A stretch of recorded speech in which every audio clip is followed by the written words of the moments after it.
another Let's Talk with the Doc.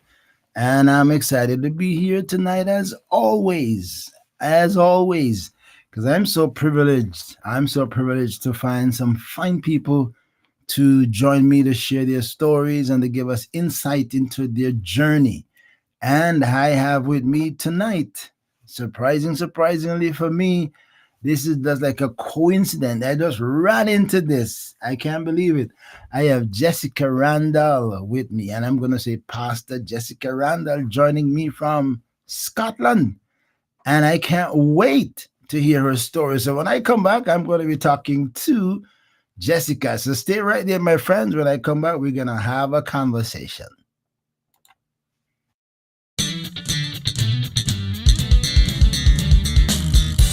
ORB Ministry presents Let's Talk with the Doc.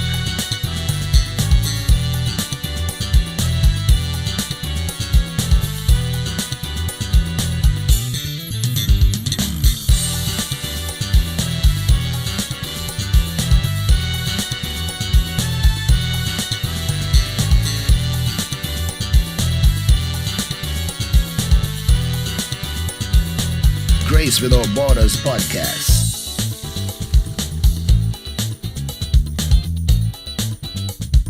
A thought for you. Ask Pastor. And a whole lot more.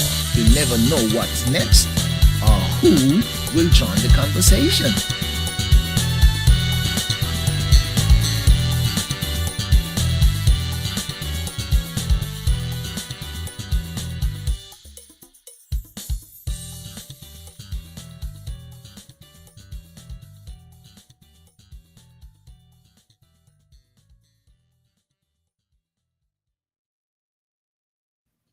All right, so here we are. Jessica Randal, Pastor Jessica Randal. Welcome to Let's Talk with the Doc. I'm excited to have you. How are you? I'm well. Thank you so much for having me. It is 1 a.m. in Scotland right now with the time difference, but that's not going to stop us. And I'm so glad to be joining you on your show. Well, I'm glad. I'm happy to have you too. And let me just let you know you're not the worst because I've had a couple of people joining me from India and Wow. Africa. So from India, which would have been like maybe they're 10 hours ahead of where I am. You're five. So here we are. Not too bad. Thank you for looking fresh as if it is daytime where you are. So somehow you're keeping yourself very good. All right. So welcome to Let's Talk with the Doc. I like to journey with my guests to find out about their stories, their journey, where they got started, what was it like growing up, do they have siblings and where did they fall in the category and what was the dynamics growing up, what was the atmosphere, I mean, all those little things in the early stages before she became Pastor Jessica, and then we pick it up from the early and then we chip it along one by one. Yeah, so I am the wash belly of the family, as they would say in my Jamaican culture. My parents are from Jamaica, and I was born in the Cayman Islands. So I am the last child. I have two older brothers, and I would like to say that I was born on the church pew. Yeah. Uh, born on the church pew. As long as I've known, I've been like embroiled in the church with my mom and my dad. My mom is the head of the public relations department, and my dad is the deacon of my home church back in Cayman. And so my dad is very hands on, very active, and my mom is like the hospitality queen. Wow. And so you just kind of slot in there. So yeah, it was a very, very good upbringing, I would say. My mom and dad, they really worked hard and they sacrificed a lot to give me and my brothers what they didn't have. And so I'm extremely, extremely fortunate in that regard. Um, my mom, she worked so many jobs to put me through private school. And I remember her calling me into her bedroom one day and she counted out cash on her bed. I'd never seen so much cash in my life. And she said, "Look at this money. This is your school fee. Do not make me waste it." Oh And wow. I'm proud to say that I went through from primary school to high school. I did sixth form, and then from sixth form I went over into London in the UK, and I did college, and then I graduated from university in London. I know we're moving pretty fast right there. We're moving really Yeah, fast, right? Oh, we can. I'll slow down. I'll bring it Yeah, back. slow down. Okay, we're getting like highlights. Like we're getting Yeah. like the highlights. We want to get some meat on the bone. They say, a little bit of meat on the bone, because that was interesting. I'd like to hear a little bit more about that. But being the quote unquote wash belly, in the family. And I must say, I knew Jessica when she was about 2 years old, and I have not seen Jessica since maybe she was 2 or 3, until I ran into her in the General Assembly just this August. Hmm. So it's been a long, long, long, long time. I didn't even know that she migrated to England. I don't know what the journey was. So let me go back, slow down, pick it up piece by piece. Last in the family, the girl came Hmm. last. What was it like, as much as you can remember, with you and Yeah. your brothers, bigger brothers? Uh, what's your first brother's name again? So the oldest is Weston, and then my other brother is Wainroy. Um, Wainroy and Weston. yeah. Yep, yep, yeah. I remember those. I remember those names.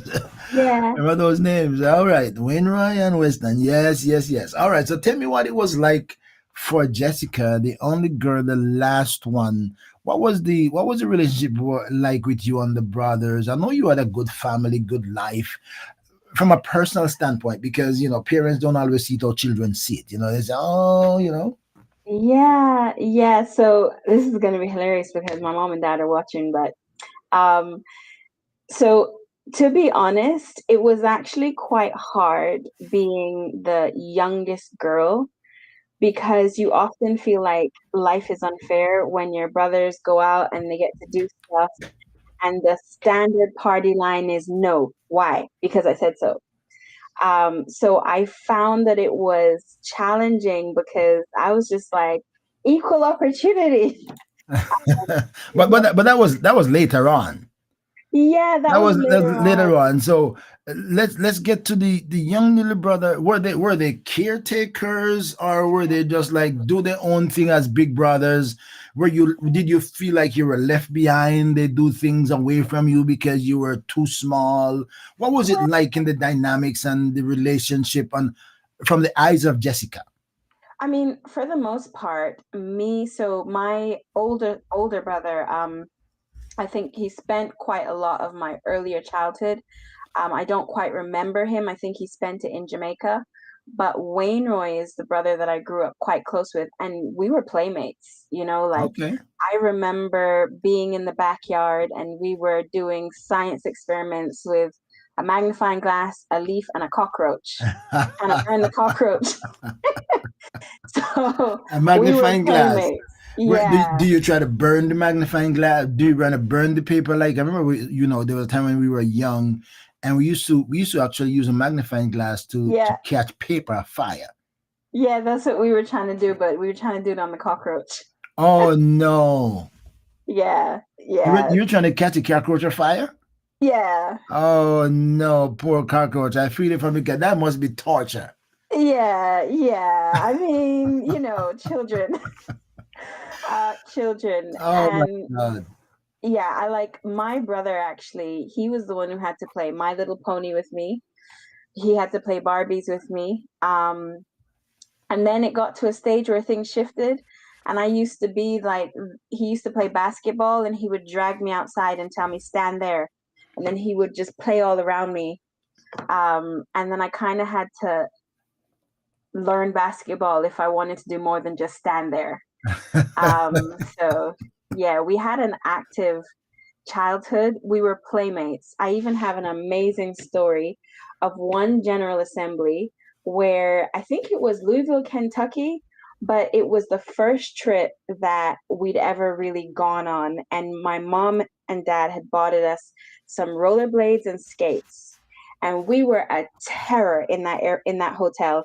We even like managed to go right through the wall and put a Oh hole wow. in the hotel wall. Oh my good lord. Yeah, so I just remember like me and my brother just being playmates. Like we just played all kinds of things. We played sports, rollerblades, we rode bicycles. Um, a lot of the play that we did was just like finding things, being in the backyard and stuff like that. So yeah, So with the with very the much with so. with the with the scientific experiment, um, Yeah. what was the conversation? Did how old were you then? Were you guys when you both were experimenting on and magnifying glass and roach? Oh gosh, I really don't know. I do remember though that I think we were given what was called Horrible Science. It was one of those books. It's called Horrible Science, and it had all these like science things that you could do. But to be honest, I think I followed my brother around. Like I was like pee pee cluck cluck on his back foot. PP So cluck cluck. I hear yeah, that I was one. I on his hear that. back foot quite a lot. He didn't get sick of me until he turned in his teenage years. Mm-hmm. Uh, yeah. Yeah, things have started to change. All right. So out of the experiment, did any of you say I want to become a scientist? I just want to experiment to see what the result I could get. Anybody wanted to pursue science or you know No, I had a thing with fire because I remember burning my dad's mattress by I just was fascinated. Do you know there's even photographic evidence. I think 1 years old. I have my dad's shoes on. And my dad, if anybody knows my dad, he's a videographer. I So know that for sure. yeah, so he's been carrying a camera around as long as I know him. So a camera is nothing new to me. And so, like, I literally just lit the message and matches and dropped it in the bed. And he took a picture. The story goes that my mom was so upset because she's like, how could you video her lighting the matches on fire instead of taking the matches from her? I liked fire. And that's Really. now translated in my love of candles. I have quite a lot of candles everywhere. But when I was young, I loved fire. So you love fire. So what was the fascination with fire? The heat, the dancing flames. Wow. Yeah, Wow. yeah. I think you know what? Someone's gonna have to ask my mom. I think if memory serves, there was a conversation that for a long time she thought I was going to become a pyrotechnic and burn the house down. But we thank God that it's now the fire of the Holy Spirit and not Oh anything wow. Oh dangerous. well. All right. All right. All right. We're from one fire to the other fire. Yeah, All right, we maybe get to that fire. Now, I'm kind of curious. Was the biggest fire damage you do was with the mattress? The biggest one you can recall? yeah, That's the biggest one. Okay. yeah. And they actually kept the duvet because my home church in the Cayman Islands, they used to have an annual trip to the beach. And I remember this blanket being pulled out for us to put it on the beach, and there's a big hole in it. And I'm like, why is there a hole in the blanket? They're like, funny, you should ask. You're the one who burnt it. So did they take it as a reminder or what? Why did they take it as a reminder? I think they didn't want to make a very good blanket go to waste. Oh, It's that's not fit for interesting. purpose anymore. So That's interesting. That's interesting. I'm excited to be talking to Jessica Randal. She's in Scotland, airing from the Cayman Islands, and actually, a great story. I came up in a great family, so we're just beginning to hear a story. Yeah. So back to your dad. Anybody who knew Randall knew that he was Mr. Camera, Mr. Video. That's what he does. He and then he grew up into becoming deacon from that. So, but it's amazing how consistent and dedicated He had been, and he was the best thing around in Cayman, and he lived up to it. He lived up to it until this day. So kudos to Brother Randall. We spent some time together, and watched him on his experiments, and improving things, and saying, this, oh, we got to get something else for this one. We got to get something. I watched him for the period that I was there. All right. Okay. So fascinating story, and your brothers went off to doing other things, Yeah. and then Jessica decided, you're going to school. What was it like for you going to school? The school atmosphere. What was it like for you in school? And then we're gonna say, where was what was your first rodeo in church? As you can recall, what was your first thing in church? Just say, let's get to Yes. the school first. So in school, I went to a Catholic school Mm. um, in the Cayman Islands, and it was a good experience. I was actually a solid B plus student with Okay. an occasional A. Uh, cut- I was a straight B student with occasional A, and every once in a while there'd be something I couldn't focus on, and I would completely tank that.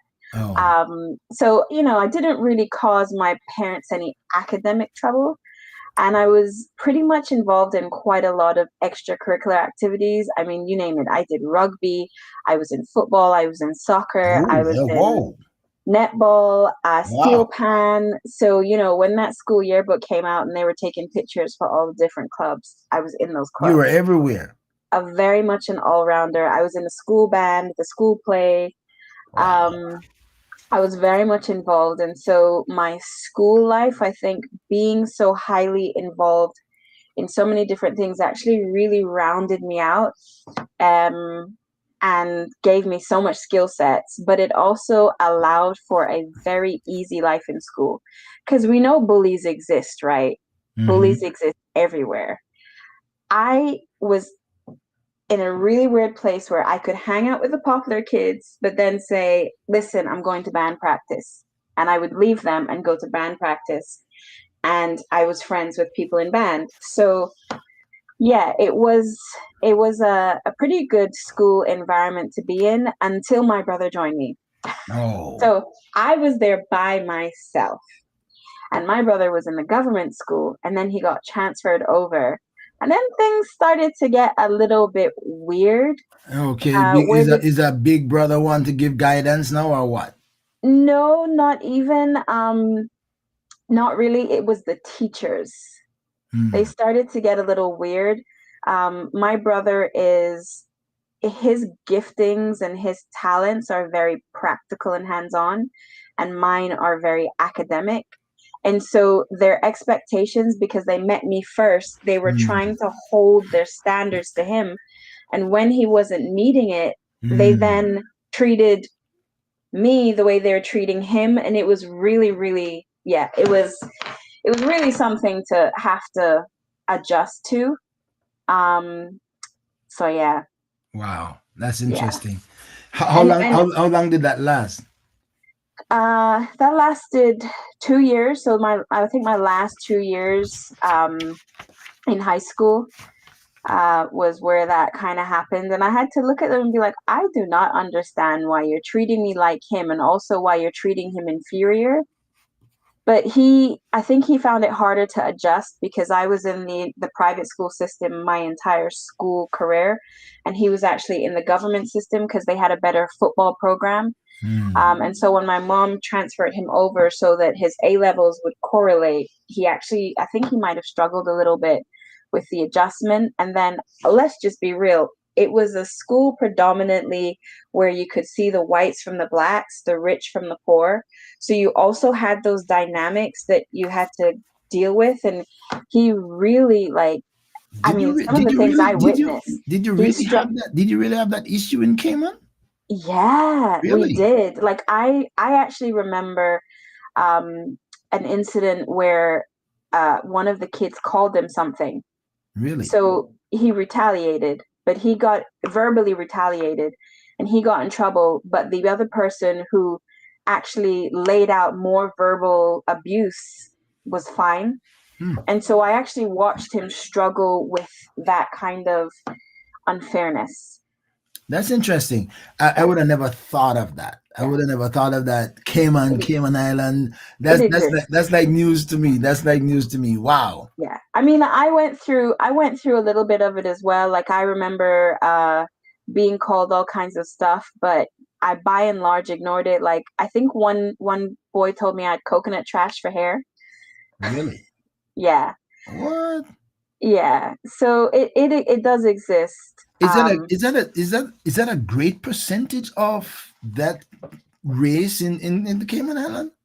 Well, the funny thing with Cayman Islands is almost everybody feels like they're black because you all are unified with an accent. But then in Cayman, you do have a percentage of people who their families are quite well off. So you have those well off families. And there's only, well, when I was going to school, there's only two schools that had a high education standard. One was the preparatory school, one was the Catholic school. And so they were dispersed among those two. You wouldn't really find them in the government school system. So, I mean, yeah, it was there.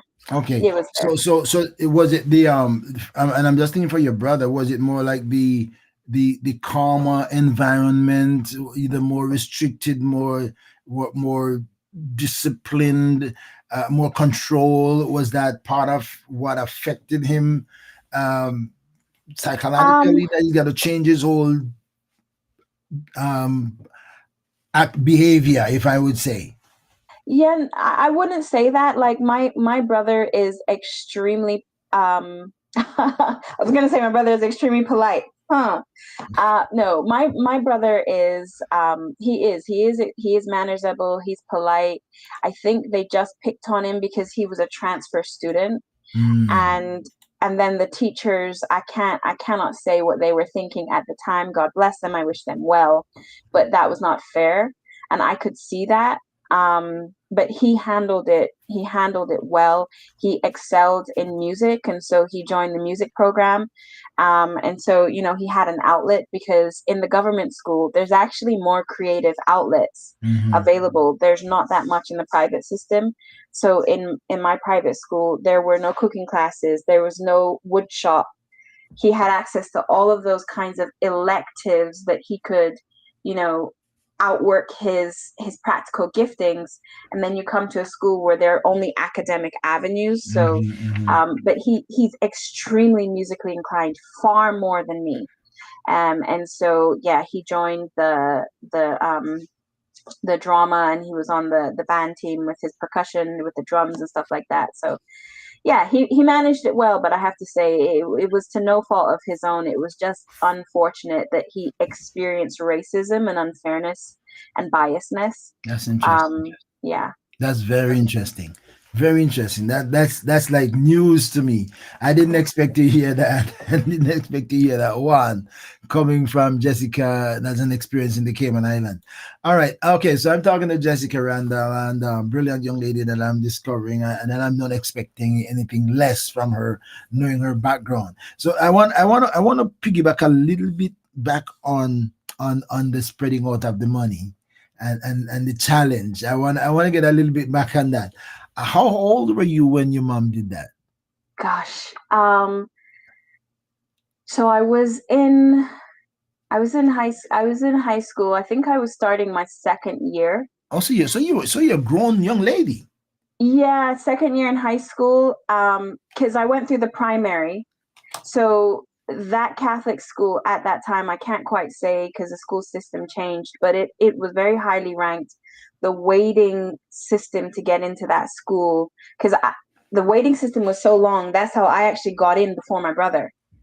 Mm. And then my brother got transferred over.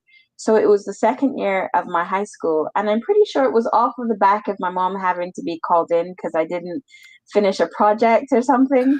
And so Okay. yeah, yeah. Okay. So, all right. So now I She, can see. Now I can see what I'm well triggered behaved, that. but she did have to get called in once Now I can already. see what triggered that. Now I can see Yeah, that triggered that.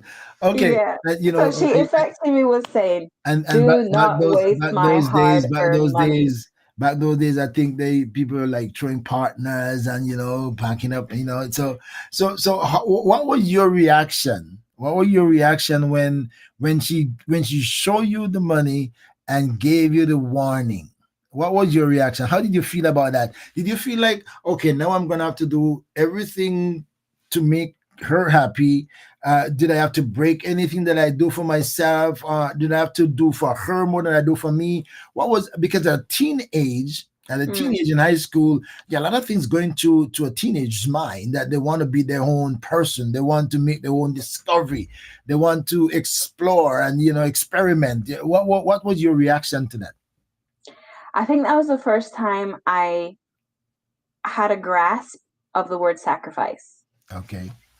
I, you know, you only know the environment that you grow up in.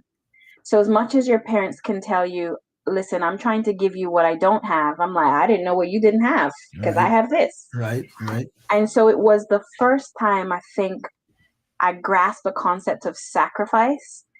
And so there wasn't, I realized that I wasn't sacrificing anything. She was sacrificing.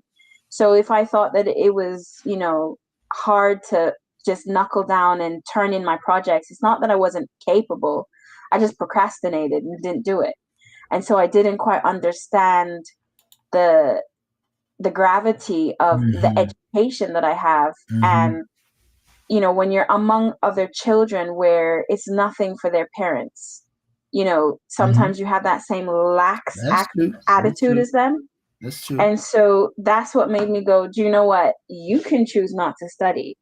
I'm not wasting my mom's money Mm-hmm. because I realized, like, I'd never even seen money like that before as well.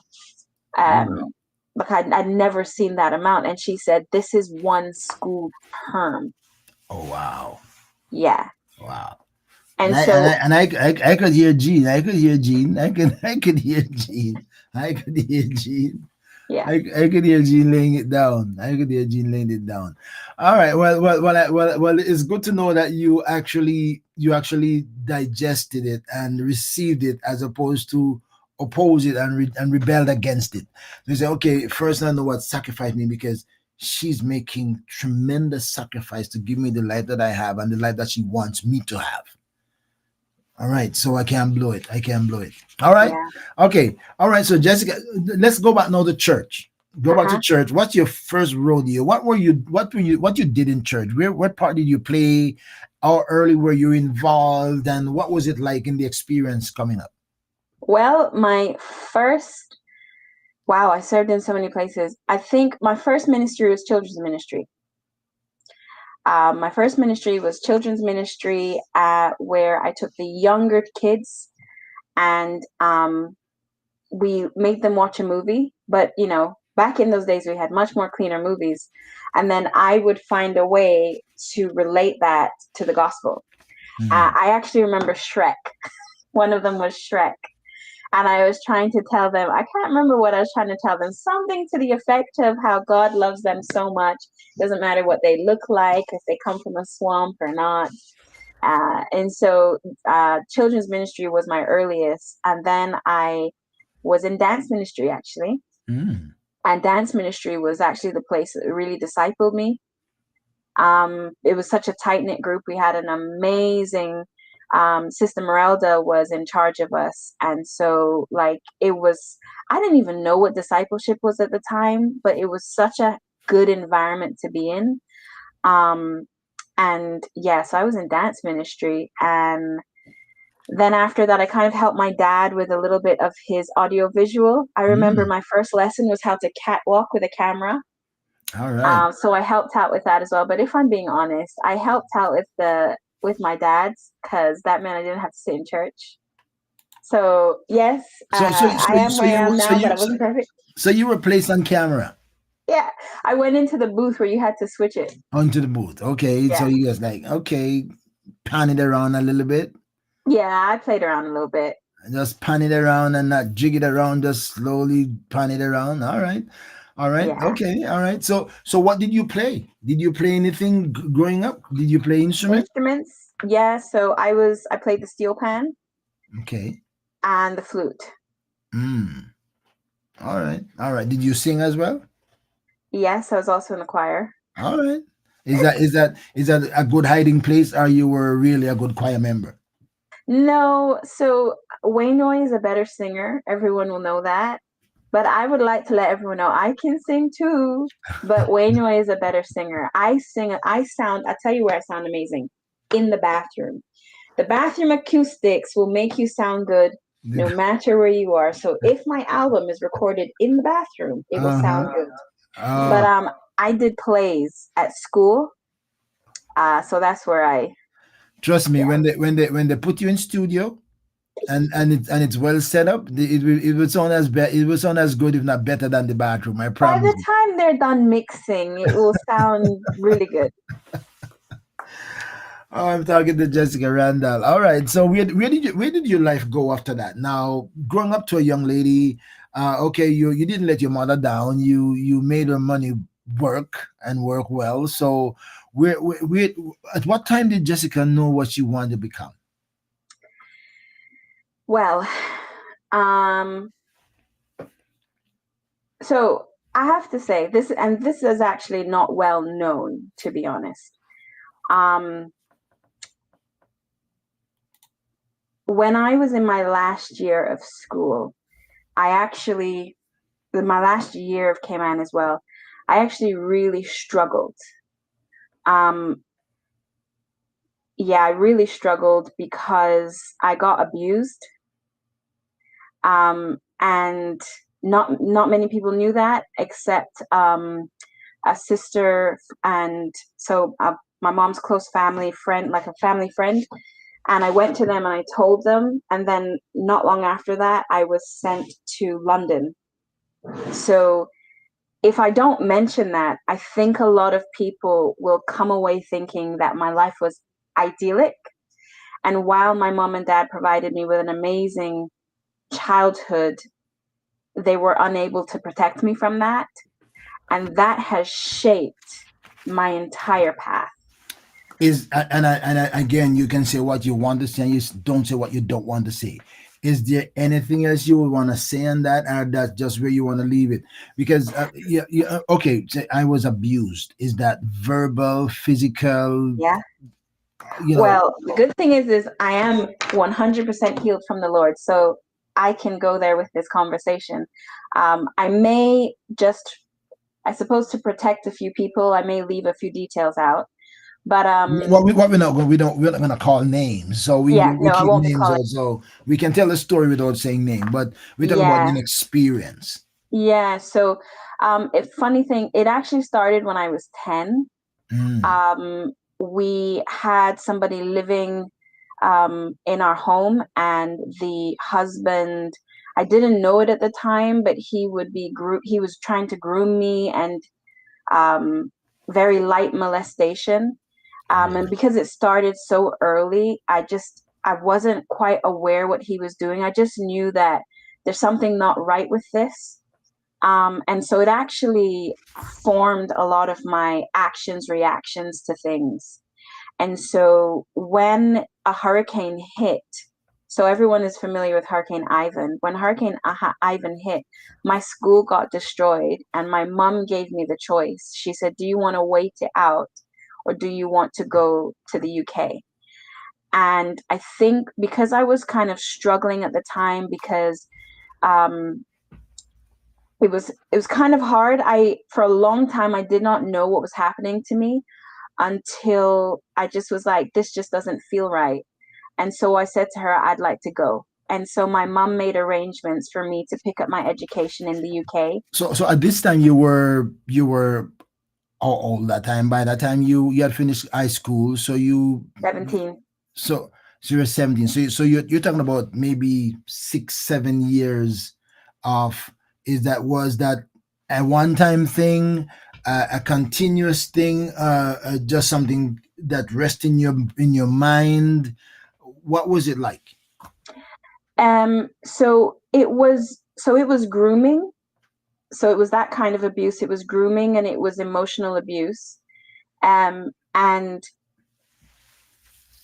it almost fractured my mental capacities. I actually had a conversation. So my family and I have gone through so much healing. We journeyed it together during lockdown, and my brother made a comment. He said, "You know, this explains so much about you that I Mm, never understood." mm.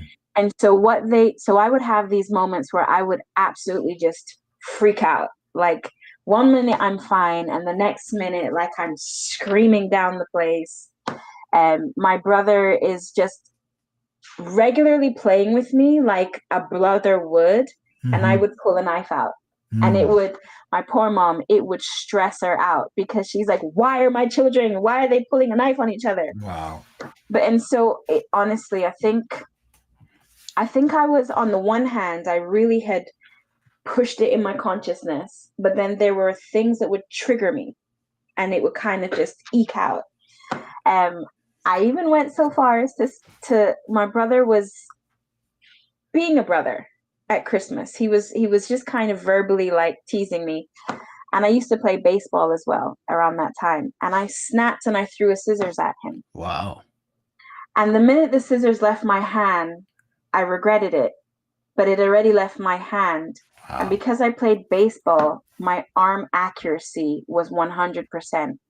And I remember watching with horror as the knife hit the floor and slid towards him. And he couldn't pick up his foot in time, and it went right in his foot, and blood Oh. was Oh. everywhere. Oh my goodness. And so that's when I realized that I was like, okay, there's something not 100% right, because I seem like such a calm child, but then I would snap to a degree that is not warranted. And so that's when I was trying to find who I could speak to. And there was a couple who they had emigrated from England, and they were in Cayman at the time, and their family friends, they came over all the time, and I had a really good repertoire. And so I spoke to both the husband and the wife, and it was them who told me what I had experienced, because I didn't have a name for it. And I remember her looking at me and going, "That's what you call grooming." And I was like, "What's that?" And so, but there wasn't enough information. You know, it's only now in today's day and age where things like trauma, things like Mhm. mental health are spoken about. Back then, I mean, I'm 37, for those wondering. I look young. That is the grace of God and good genes. But back then, there was no mention of mental health or anything. All of this stuff was quite under the carpet, both culturally and to the times. So, coming from a background of a Jamaican family living in the Cayman Islands, like culturally, it's not really something that's talked about. So, I almost didn't have the tools, the Mhm. communication tools, Mhm. I Mhm. didn't have them. And so it's something that I've developed over the years through therapy, through prayer, to be able to communicate and have words. And then the world is so much more, they put more language to it that helps people articulate what they're going through. But I couldn't articulate it, so I couldn't tell anybody because I didn't know what to say. That's interesting because I was just going to ask you about the traumatic effect of that and the long term trauma and the Mm. did you do, and again, I'm not your therapist. I'm not trying to be your therapist. I'm just trying to hear your story. So did you feel like you have to keep that covered for yourself and not let anybody know? Oh, yeah. Were you trying to protect the person, trying not to bring your parents in to get them involved, or don't want to make it worse for Jessica? What caused you to suppress it or say, I'm going to hold this, even though you didn't know Yeah. exactly what it was? Yeah. So it's funny, the perceptions a child has, because one of the things that I realized is, as old as I was, I very much was mentally a child. Hmm. And one of the things that I wanted to do was to protect my parents. At that time, I thought that it was something that would break them, because it's not their fault. Like, Right. absolutely not their fault. It was somebody who took advantage at with opportunity. It And is so sad. So sad. yeah, part of their grooming was they continuously told me, you trust me, don't you? You trust me, you trust me. And so my mind was like, it was a hard place to be. And one of the hardest things was I loved his wife. Mm, You know, she is a beautiful, kind woman. So how do you reconcile? And mm, I called her auntie. So right. how do I reconcile the fact that I love his wife with a very child and adult love, um, and I wanted to protect my parents. Like, my parents are extremely well known, and you have no reference point for these Hmm. kinds of things. So you don't actually know that, one, this isn't your fault. This isn't your parents' fault. This isn't any shortcomings. It's not a reflection of your parents. It is simply a reflection of the perpetrator. You have no reference point. It's not something talked about in church. It's not something talked about in schools.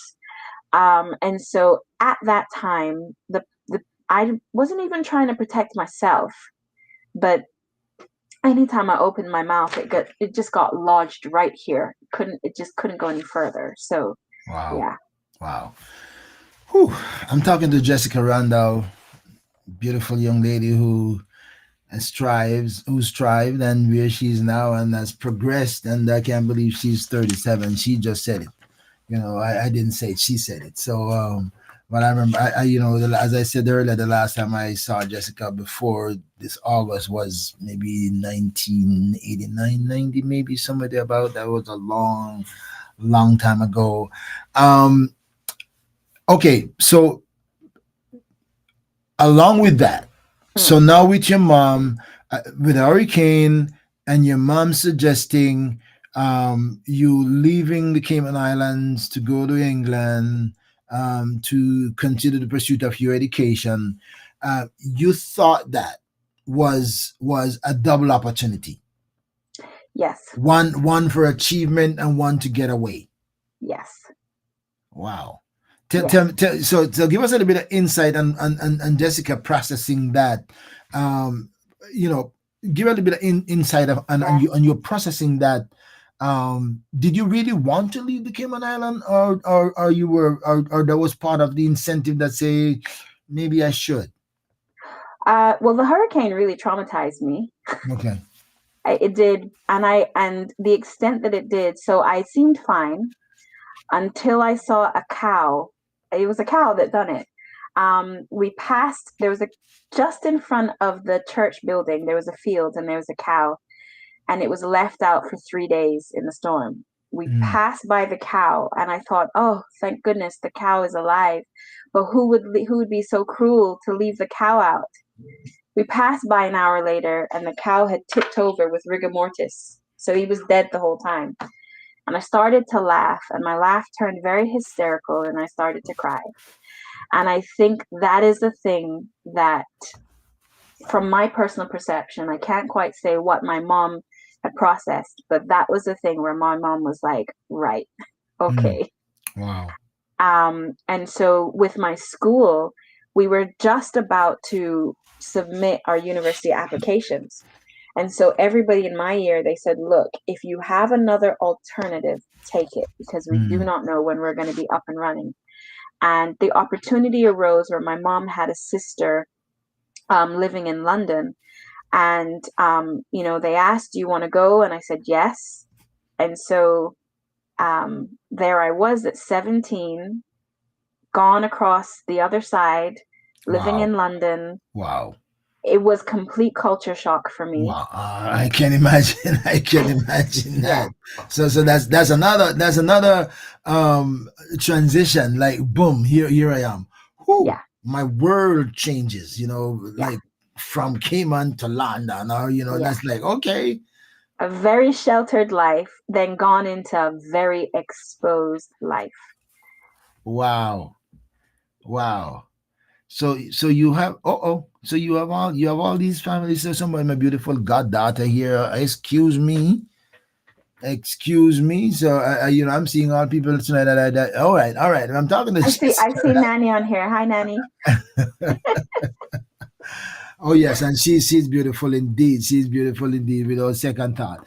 All right. So tell me now. Tell me.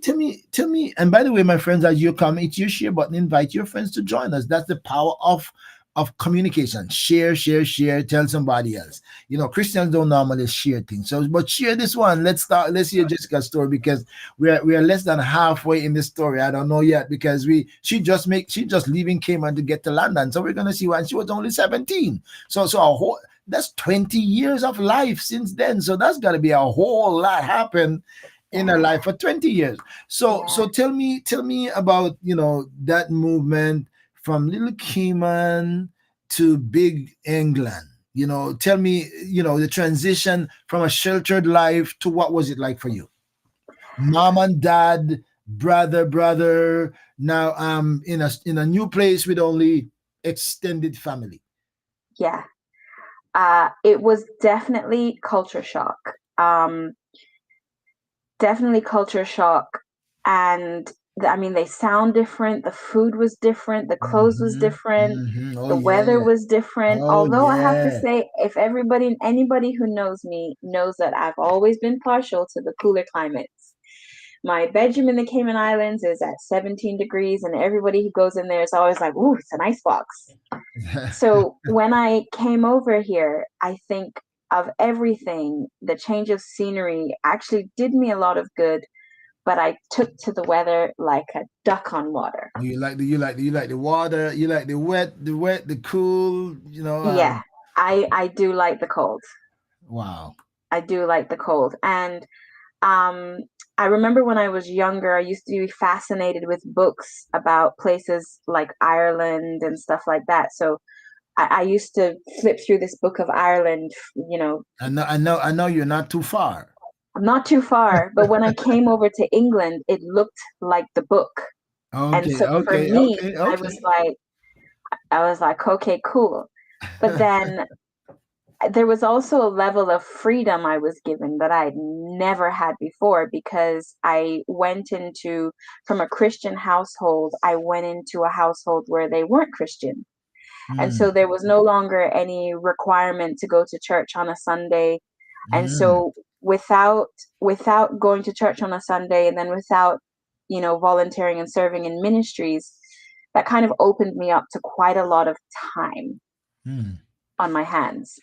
Um, Was that did you find that to be opportunity, freedom, or disappointment? Which one? Oh my God, I don't know. I miss doing this, or oh my God, I'm glad I don't have to do this. Which one was it? well, I'm gonna be honest. I think at first I was like, I'm glad, because the it was the nighttime church service that used to get me.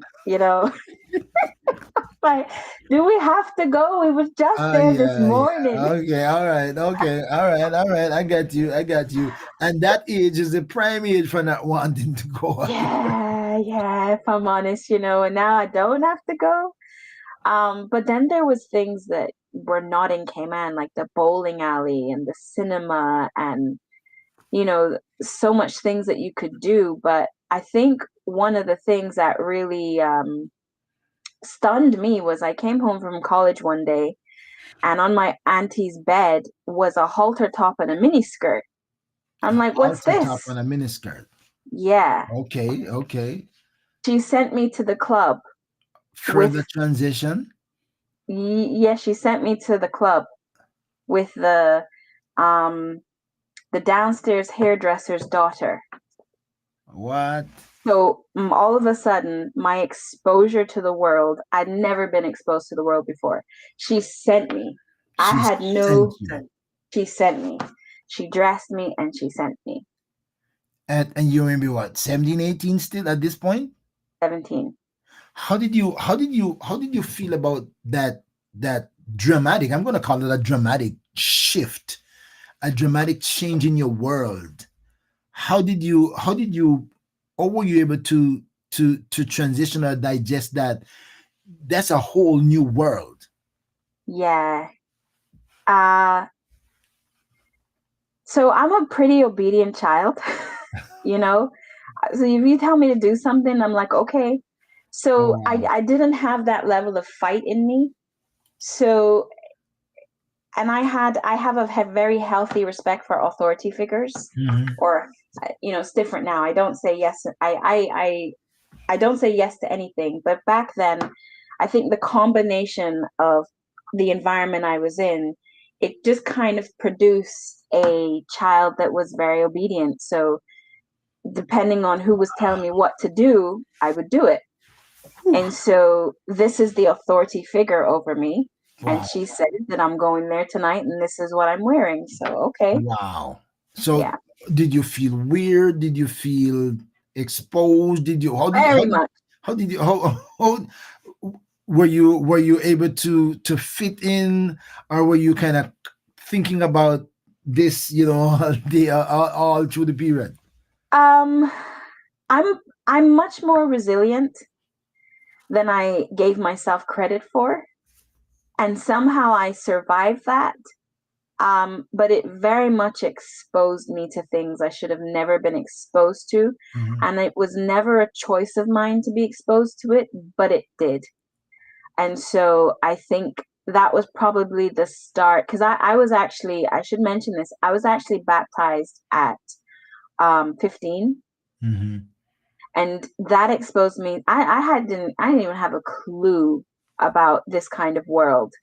And that exposed me to things I should have never been exposed to. And it was never really my choice. It wasn't something I wanted to do, but I love to dance. And so that love of dance, I was in dance ministry. That love of dancing is what kept drawing me back. Okay, so you went there first, your first rodeo, new world, and then what happened after that? When you came back home, what was it? How did you digest this? The experience. It's a new world. Did you say, "Oh man, that was kind of cool"? I said, "Oh my god, I can't believe this." What was it like when you got back home, or when you get back into the confines of your Jessica reasoning to herself? To be honest, I did not have much reasoning process back then. You give me far too much credit. I think I Well, think I I think don't know. I think so my emotional intelligence, I would say, is only something that I have learned in the last 6 years. Okay. I was very much lacking emotional intelligence. I was lacking the ability to self-reflect. Mm, I was somebody who would bury everything. So if it really? was a little too much for my mind to comprehend, it just got shoved down. Because that was my usual MO. I would shove something down until it was too much and I would burst and then shove it back down. So my emotional intelligence was So lacking. you got a roller coaster, roller coaster emotions, like up and down, up and down, up and down. Yeah, yeah, Wow, wow, yeah. wow. Okay, so where did you go now? Okay, so you didn't have the intelligence or the emotional, intelligence, as you said, to evaluate and assess, to rationalize, and to come to some honest adult conclusion. Because I mean, at that age, it was a dangerous time and the age for that to happen, because your world, your mind, you're exploring the world. Where do I go? Where do I fit? What's good? What's not good? What do I want to become part of? And to come out of where you were and to jump right into that, like as you say, like, okay, this is what you're gonna do. Oh Lord. Yeah, I don't think I had enough time to process that. So my college situation when I went, because I went in on the tail end of September, all of the classes were already taken up. So I had to go into classes that is some things I would have never picked before. Hmm. So I didn't even have the academical acuity for it. I'm all of a sudden I'm studying European studies second year, but I've not even done the first year. I just came from a private school where I studied art, English, and biology, and those are not an option to me. Hmm. And so my academic journey was like really tough on itself. In the end, So you're I making sat you're making a new start in many ways. many ways, and then there's also the thing of new friends. So I Yeah. have zero friends, and Hmm. so I never really, so I never really had to make friends. They always came to me. But even the college. it was a dog eat dog place. I mean, they had to airport security everybody who came in case they had a knife or a gun. Mm-hmm. So I've left a private school and now I'm in the blue borough of London. That Wow. if anybody's seen any of those gang movies about London, that's my reality. Where on my second day of school, I get attacked by a man at a bus stop. Really?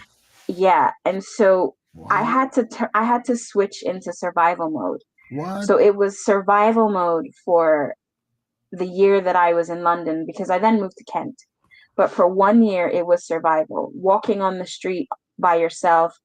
Um, I had to deal with so much more unwanted male attention as well, to the point where I had to get a bodyguard in What? college. What? It was bad.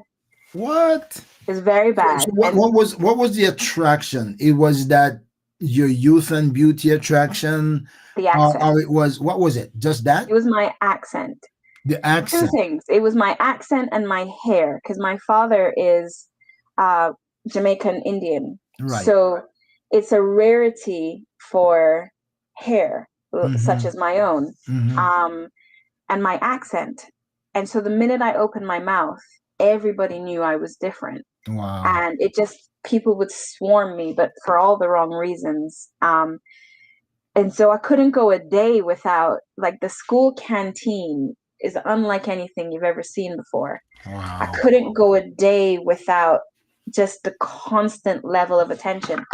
And so I developed survival and street smarts very quickly. I identified the biggest person in the room and approached them for protection. Wow. Yeah. Wow. But it was Wow. so bad. It was such a you never knew who was the biggest person, because if they got defeated by somebody, that's now the person in charge of everything. Mm-hmm. Mm-hmm. It's unlike anything you've ever seen. TV doesn't do that kind of place justice. Wow. So Yeah, did you ever ask yourself what happened to me? How did I get here? had Did you no feel like time.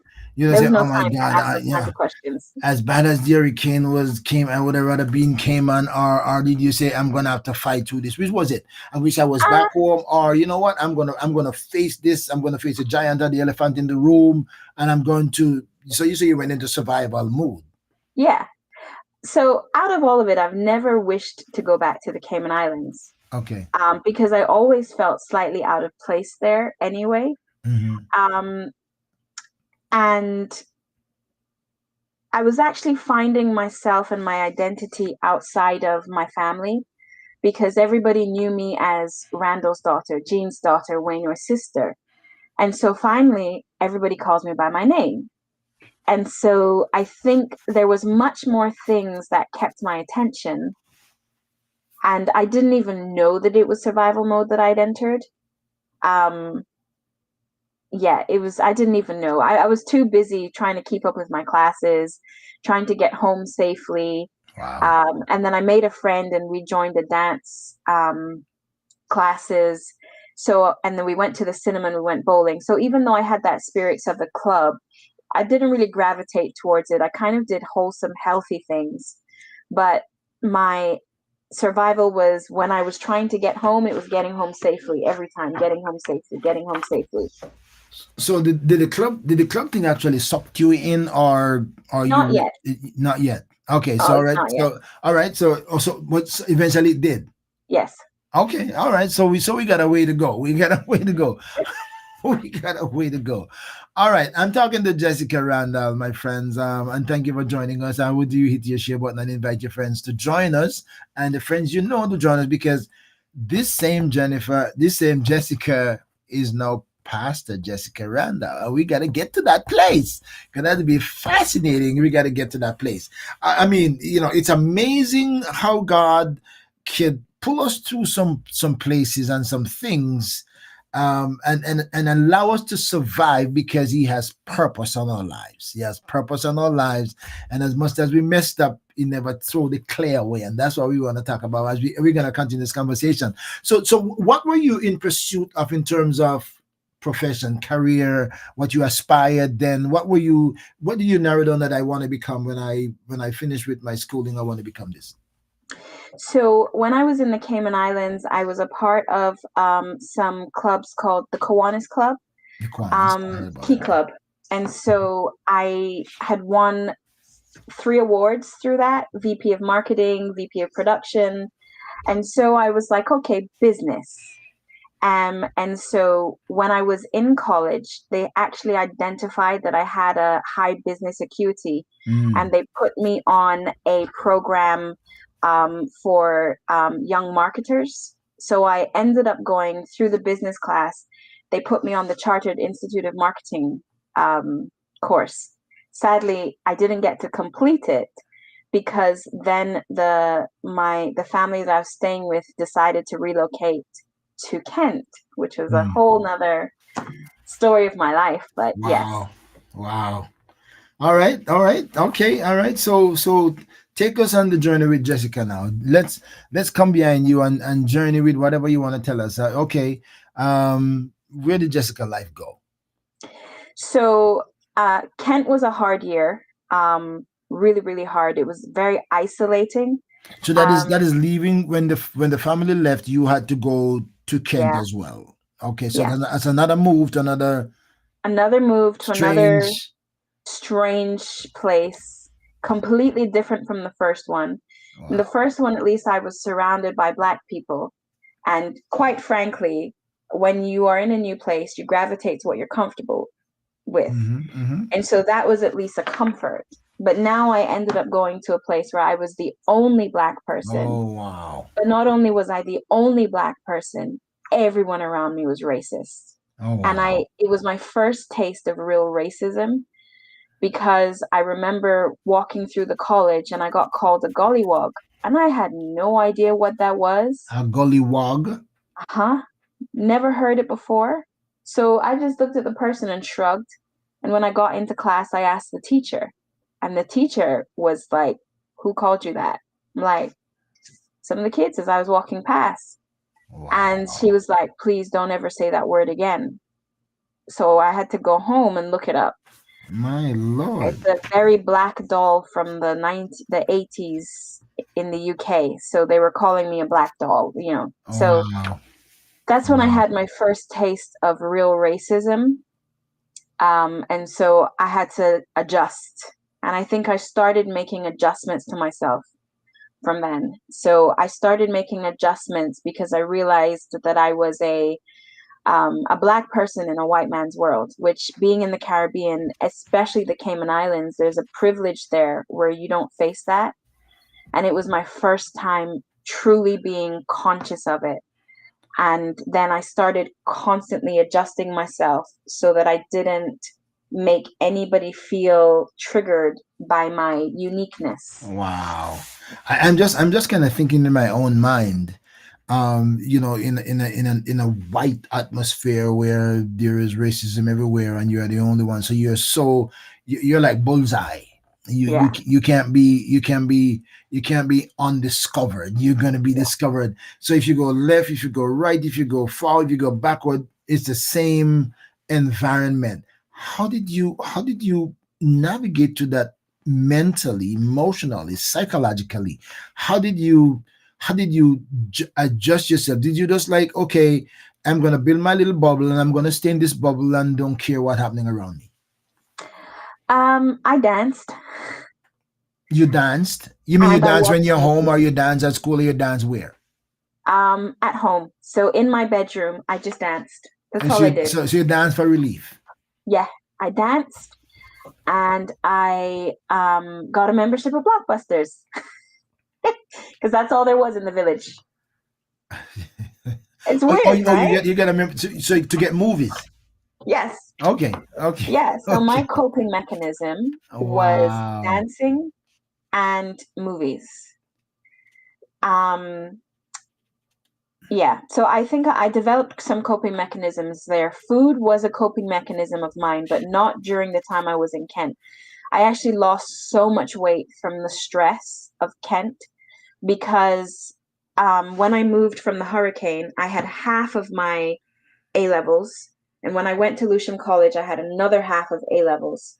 So when I went to Kent, all I had was 13 halves.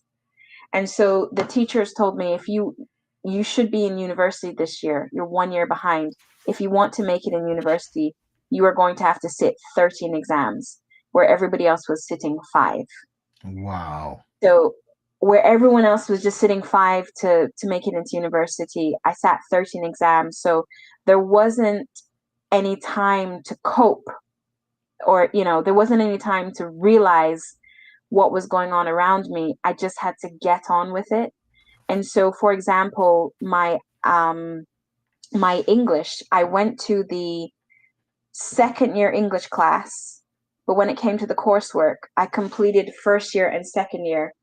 And I went to the first year IT class, and I never went to the second year class. I just upgraded my coursework for second year. And so that's how I managed to do 2 years in one. So it was very compressed. Wow. And How I and, did and, that, and, and by and the with grace and of with God. all that's happening around you, Yeah, you were able to still focus and get that done. yeah, So you're a giant of a girl. yeah. I'm gonna have to give you that. I'm gonna have to give you you're a giant of a girl. Either that you can what the word I want to use what the word I want to use. Just what I want to use in terms of what's the word? Mine is not coming into my head. But Well, you can shake off things and focus. You can okay put that up, put that aside, put aside. Um, I challenge that actually. I have to say, and I know it may be too early to put this in the conversation, but I would say it's the hand of God. okay, all right, and chances are it is because The God hand of moves God, honestly. mysteriously. God It's moves mysteriously. like Yeah, there's yeah. no way on paper a young girl is actually able to do those things. Like there's no way, really. Anybody else do them. And there was only, and I'm gonna be honest, there was only one time in my life I seriously contemplated suicide. So you actually got there. One time in my life. Thank God, it's only one, and I wish there was not one.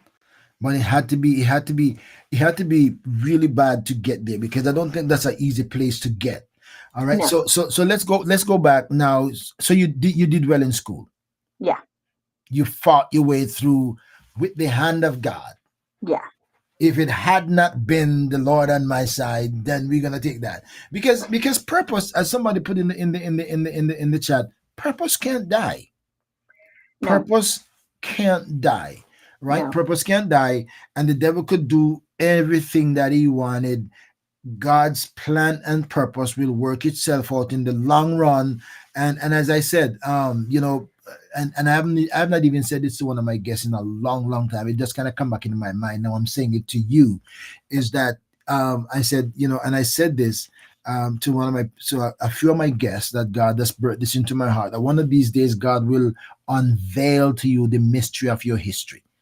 He will unveil to you the mystery of your history. When you're able to look back Hmm. and see the pieces fall in place, then you can say, God, this was an amazing work on the hand of God. Looking forward, we can't see. It doesn't make any sense looking forward, but we can look back and say, that God, that was really you. That was Yeah. really you. So one of these days, He will unveil to you the mystery of your history. But Yeah. I'm glad you're here talking to me today, and you're still clothed in your right mind. All right. Yes. So let's see where Jessica's life go now, in terms of the bad things, the good, the bad, the ugly. How did you take a downward spiral? How long did you stay at Kent? Were you able to fit in? Did you make some friends at Kent who weren't as racist as others? Not a single friend. You did not make a friend in Kent. No. How long were you there? 1 year. And you did not make a friend. No. Was that by choice or they just don't want to deal There with was you? none to be had. There's no, oh wow. There was none to be had. Um, there was none to be had. And so I lost a lot of weight and everything, and many things happened. At the end of that time in Ken, I'd actually also lost my grandmother at the time. So, um, yeah, that was a hard time. But then there wasn't any time to focus on that because I had to apply to university. And so I was applying to university, and that was the next step. But Um, the truth is those things are psychological, mhm. right? And you can't run away. You can't run leave your psyche. It's gonna go with you when you go. Oh yeah. So for you to be able to still um, pursue your education with all that's happening, there is something uniquely special or uniquely divine about that. I cannot imagine in a year to make one friend in an environment where if I look left, right, and center are people who don't look like me and don't want to be with me. That is incredible. That is incredible. That is incredible. All right. So then you spend 1 year, and then where did Jessica go? So I actually applied to some really top tier universities. I got into every university I applied for, even Oxford Brookes, but I Wow. think it. So I never let go of God. Never let go of God. Never let go reading the Bible, and I think that's probably what kept my mind renewed, even though I didn't know it at the time. There was a prophetic word spoken over me by Pastor Fear, who's a part of the leadership team at the Church of God of Prophecy in Cayman, I know and it Cassius. stayed with me forever. He said, and he told me this when I was 15. He said, "You are a woman of valor." Mm, That's what he said. And I didn't wow. even know what valor meant. But I remember when I was in Kent and I felt quite depressed and I felt quite like trapped. It was a very trapped place. I looked up what valor meant. Mm, Took me years to look it up. I looked up what the word valor meant. hmm. And then I went, okay, let's keep Oh, going. ooh. Oh, that's really me. Yeah. Wow, that's like like who's that Gideon, the Lord told that he was a mighty man of valor, and he said, Yeah. "Come on, God, are you kidding? Are you kidding? You Yeah. got you got to be losing your mind, God." I'm just paraphrasing it because he said, "My whole family is poor, and I'm the poorest of them. So tell me, I'm a mighty man of valor. Come on, you got to think again." Oh, so you're a woman of valor, and Yeah. and I'm That's and what I'm he said. I'm gonna I'm gonna I'm gonna affirm that oh, you have to be to pull through all that you have pulled through. I'm gonna have to agree with that. Oh my God. All right. So you left Kent. You That's left funny Kent. because there's so much more. You think that's the worst it could get? Nope. Well, I'm just hearing your story. I'm hearing your story. And by the way, if the story can't be finished tonight, we do part two before. So Yeah. we can always do part two. Yeah. Because stories are inspirational. Stories are life changing. Stories give people hope. Mhm. Stories lift people's spirit, and Mhm. especially when people look at you that you went through all that you've gone through, and you are here to tell the story. That is inspirational and motivational to people. So if we can't finish it tonight, we will put a part two down, and we will come back and finish it. So I don't Yeah. want I don't If want to anyone rush in it. the chat wants a part two, just put two in the chat. Trust me, they want it. I guarantee you, they want it. They want a part two. But let's get this part. So we want you to tell us anything you want to tell Mm. us. And I like I don't have an agenda. I never want an agenda because I don't want to say, oh, you didn't tell us this or you didn't tell us that, or to probe you to do something. So just let's journey with you. Yeah. So after this, I had got into the University of Greenwich in London, and I lived on the campus. They had three campuses, and I ended up in Eltham. Don't know if anybody knows where that is, but that is See, all the tools are popping predominantly. up. The you ask for tools and they're popping up. So There they are, yeah. So if we don't finish, we'll do a part two. But yeah, I went on to acquire a degree called Advertising and Marketing Communications with Events Marketing Management. Very long title. Um, and yeah, I mean, still, yeah, I acquired a degree, and then I ended up in the working world. Through support of my mom, I'd managed to start at the bottom, and then I've been in the business for 13 years until I moved to Scotland. I was in Scotland from 2015 till now, and God called me into ministry in 2022. as you say, you talk about your mom. I was just kind of think it just popped into my mind. how did you communicate your experiences to your parents? It's a good point that you asked. Yeah, because I'm just like, oh, how did you communicate that, and how did they feel about their only daughter gone into this far place in this big world, from the confines of the small island Cayman, where everything just in a circle, right in this little circle here, to a wide open world where there are no friends, and she's got to be fighting to climb the ladders for success. How did you communicate that, and what were their reaction? They didn't know. They didn't know. No, they didn't know. During the time that I was with my mom's sister, that was another. There was a lot of strife there. I wasn't treated as well as I could have been. The financial money that my mom sent was withheld, so I had to work part time Oh no. while I was doing my courses. So I worked part time at Oh a no. convenience store. Oh no. Yeah. So that is the Kent story. Oh no. But then so she actually withheld communication as well. So anytime, that was when we didn't have cell phones. So when I would come home from school, my mom would have called for me, but as soon as I'd come through the door, she would say, "Okay, bye," and she'd hang up the phone. So she very much limited the communications that I What? was able to have between myself and my mother. And so when I went home that summer, I sat down and told my mom everything, and it was news to her. My auntie told her that I was busy. So we came up with a plan. Um, we also found out Oh that my God. she had hidden all of my acceptance letters to What? the universities as well, Oh and come on. Oh come on. Oh come on.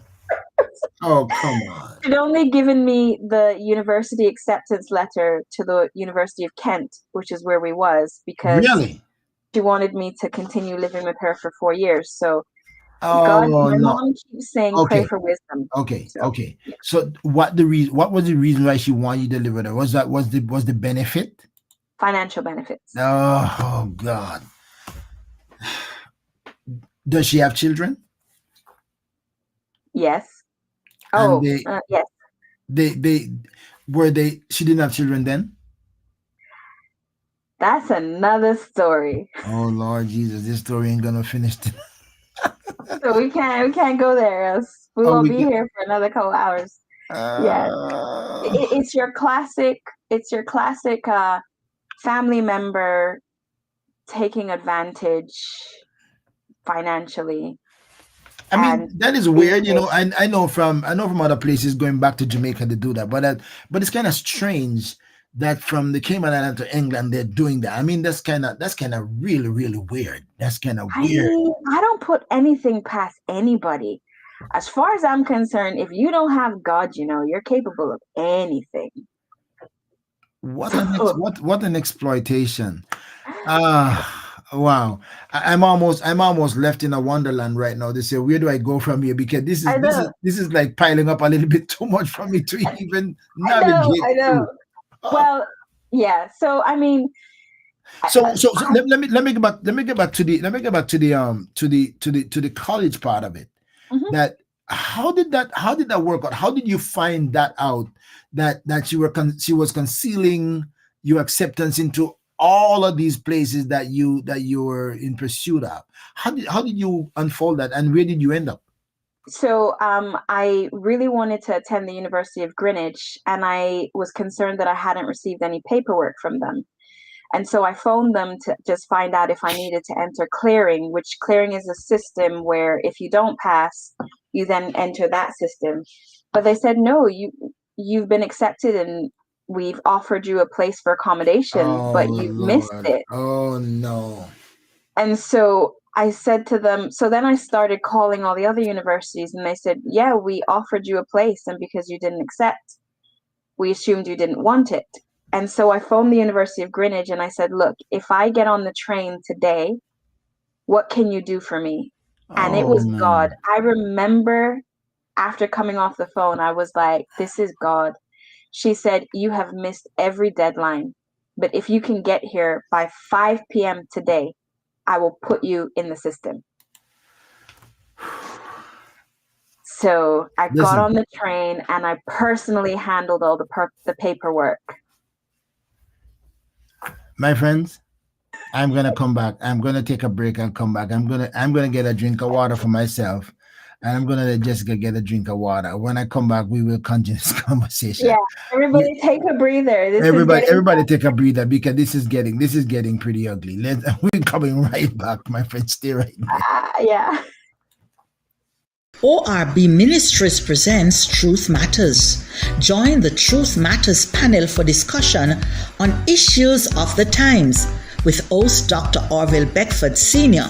and his panel consisting of Bishop Ishmael Charles, Minister Ashana Knight, Bishop Woodrow Thompson, Dr. Danette Ming, Bishop Anthony Campbell, and Pastor Shelley Antoni. Nothing is off limits for discussion.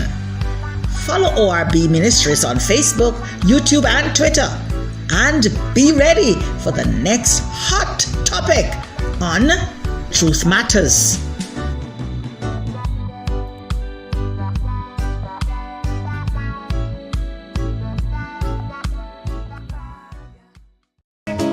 Every Wednesday, 8 p.m., join ORB Ministries on Let's Talk with the Doc, live on Facebook, YouTube, and Twitter.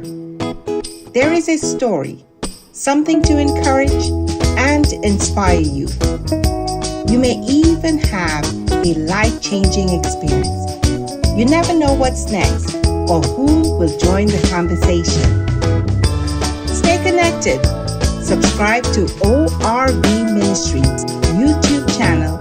Follow on Facebook, Instagram, and Twitter.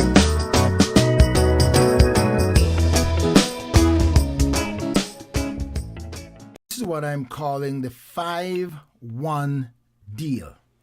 And this deal will end on October 7th. And the reason I'm doing this deal is because I really want people who are hurting, who have been judged by their scars, are held hostage to their past, to read this book and to find hope and healing. And based on the testimonies of those who have already read the book, it inspires me to make this deal to see how many hands I could actually get this book in to bring them hope and healing.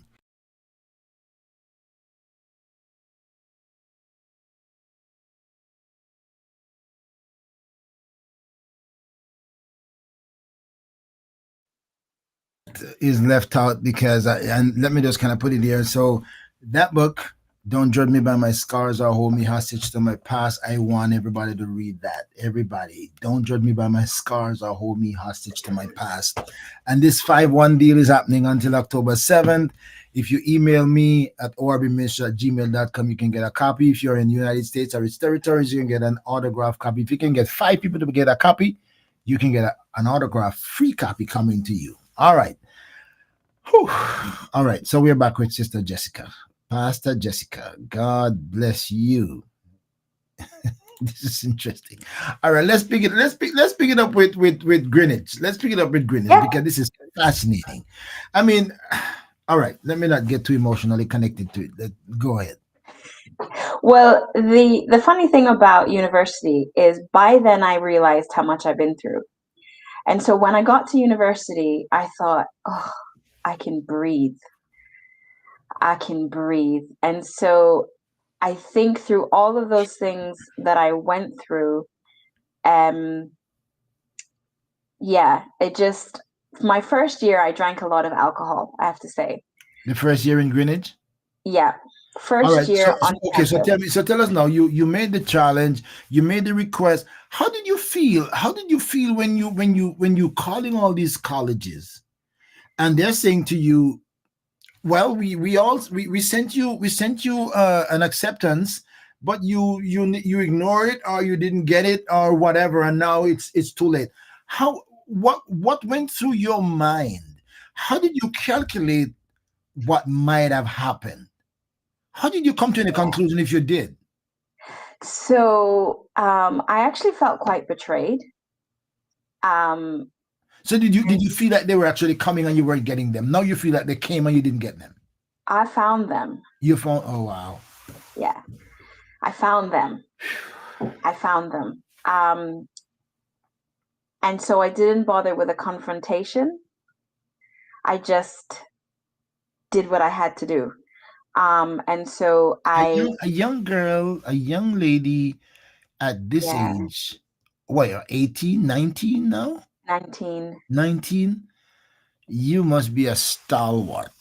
Believe me, you are a stalwart. I've got to say, you are unique. You are uniquely special. There's something special about you. All right, keep on going because it does make any sense to me. I can't even process it where I am right now.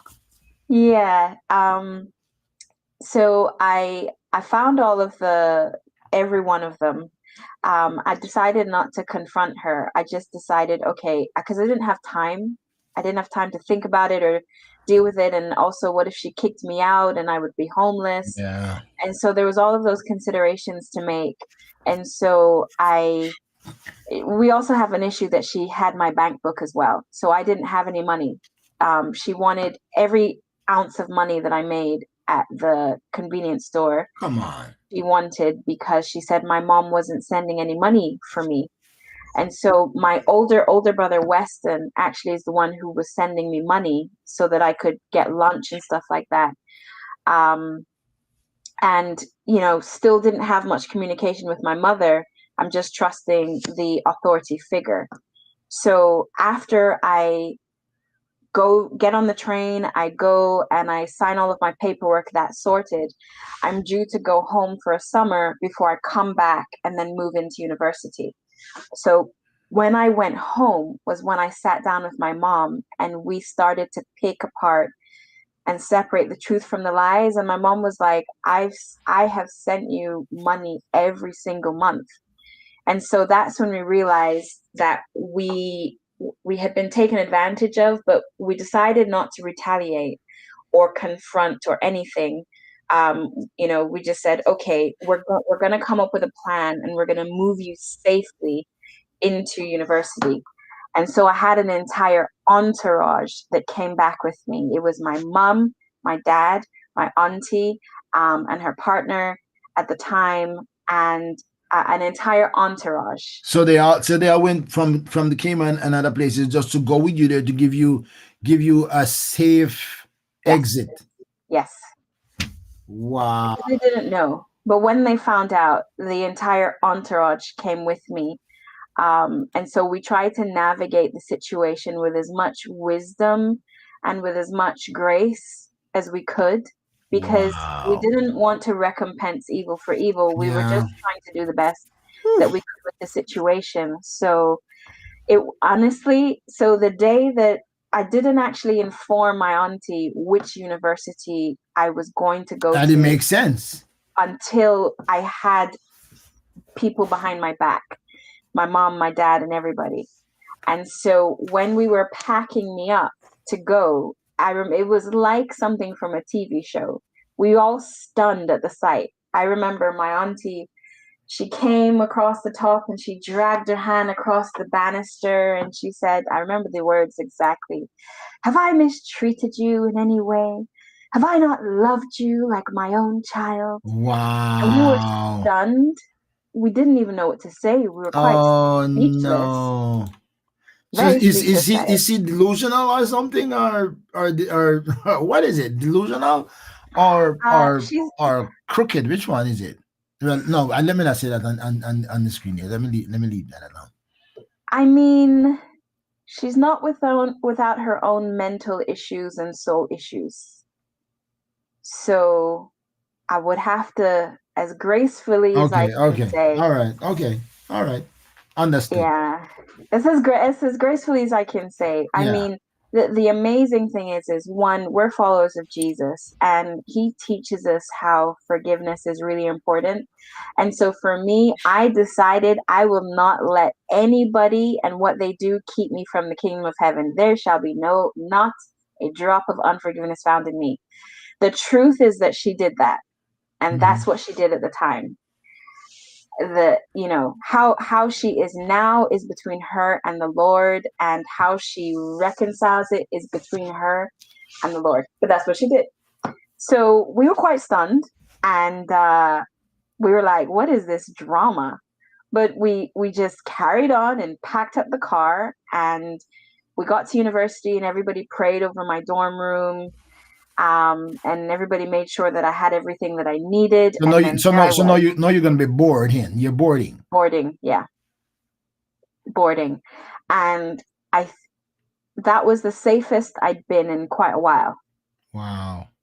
That was the safest I'd been in quite a while. And when you had earlier asked me, um, how I processed all of these things, and I said I didn't have the emotional resilience or maturity to handle it. Mm-hmm. It wasn't until when I went to university, I actually had a moment and I had time for all of these things to raise to the surface, and for me to realize that there were some terrible things that were done to me. And so I think university is where true instability in my, so I appeared quite resilient. I had to go from this move to that move, this country, this college, this university. True mental instability started making its way towards the latter half of university. So when you found yourself in that quote unquote safe environment, doing your thing, having your own life, did your combustion chamber fly open, or did you lock it tighter? What happened? I Because mean, they, I was, because there had to be a dramatic shift in this moment, either on the high or on the low. So yeah, did your combustion chamber burst open and explode, and you explode and then come back down, or did you just lock it tighter that it's never going to be open? Which step did you take? lock it tighter and cope through alcohol. Oh, so then so So then so then you alcohol is thought then you solid on thought a you university thought campus. you locked it. Yeah, You thought you locked it, but if you turned to alcohol, it means you didn't really lock it. It was an alternative, trying to find an alternate way of dealing with it. All right, so yeah. tell us about that. My good God. But I mean, it was still relatively safe. But on university campuses such as those, the drinking culture is quite normal. So Typically, if you typically go they break to, out there yeah, and when you live in that kind of campus environment, the parties are happening constantly, all the time. Yeah. all the time. But I still had a level of responsibility. So I remember going to a party and then leaving halfway and sitting down to write my coursework and getting a 97% on my coursework. And so there was still a measure of responsibility. This is still my Wow. parents' money, but I'd actually received a scholarship. So I'd received a scholarship from the Ooh. government of Cayman as well. I like this. I like what Yoni says. My sister, you're more righteous than I. Wow, Jessica, that's, oh my God, oh my Yeah. God, And oh and my. and all the while, so here's where I really want to interweave God into this bit, because I started to realize that there seemed to be an unholy attraction of men to me. Just this weird thing. I mean, I'm okay looking. I'm not a stunner though. So this is not making sense to me. Well, Why there that is in seems your own eyes because you've been seeing yourself all the time. So that's a yeah. that's a whole different story. But I mean, even on the university campus, I mean, I'm having, so it was weird. They had room to room phones, like a hotel room. I'm still getting threats from people that I turn down, and they threaten me to say, be careful where you walk on campus because I will rape you or I'll stab you, so it was still tough life. I mean, I'm still fighting for my life. I'm still fighting for my physical safety, even on campus dorms. I mean, I had to beat someone up one time for touching me. I mean, I Wow. slapped him like a mother would. I said, "How dare you touch me?" But I'm still fighting for physical safety. even on campus. It just became a normal occurrence for me at this point. So, To so your battle is never over. It's no, either one or the other or two, three, four. I don't know. I don't know. I don't know. I don't know. I don't know. God has a plan. God has a plan. The average person don't pull through the way you pull through. The average person don't pull through all of those things. I mean, that's just more than one young girl, young lady Mm. should carry. I mean, this is just I don't know. Maybe I need to talk to your father and your mother one of these days to find out when they found out how did they manage with their daughter now. So now do you have direct Well, communication with them now or what? so I would like to say as well, my my parents do not know this story. Oh, they This is don't the know this first story. no. Woo! Welcome, Randall and Jean. Welcome. This is the first time they're hearing majority of this, because I remember I lived in a time zone difference as well. So this is the trouble with international people. When you live in a time zone difference, Yeah. when I phone home, they're getting ready to go to work. The Mm-hmm. conversation lasts for 2 minutes Yeah. because they're out the door. And then when I come home, I'm ready to go to bed. Five, Um, 6 hours apart is a nightmare. Yeah. yeah, when they're winding down and they're actually in a place where they can speak, I've got to go to bed.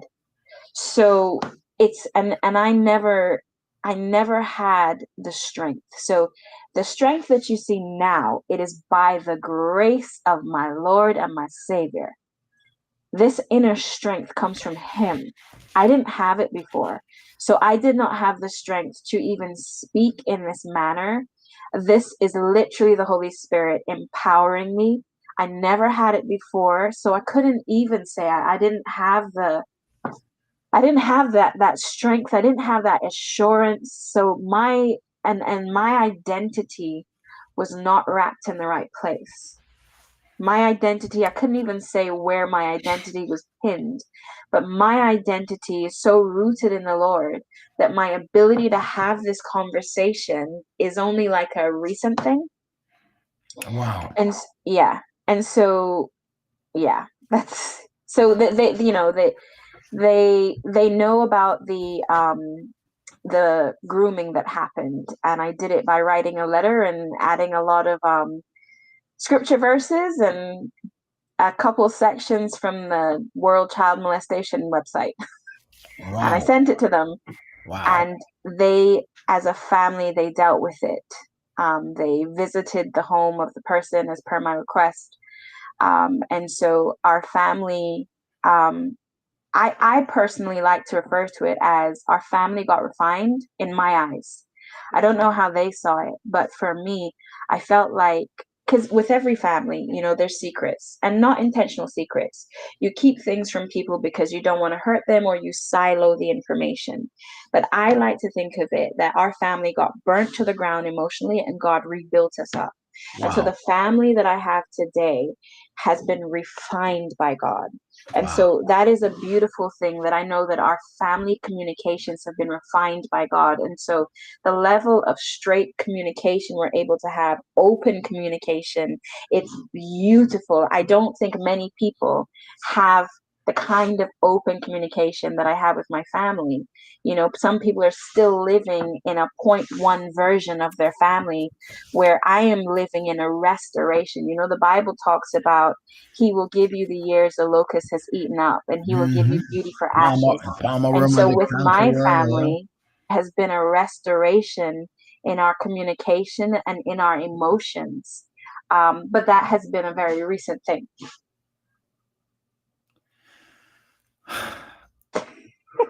Everyone take a breath. How did how did the college end up? How did you go to the college? How did you manage? Give us a load on that, your achievements when you left the college, because we definitely gonna come back. We definitely come back because we don't touch the ministry part of it yet. You Yeah.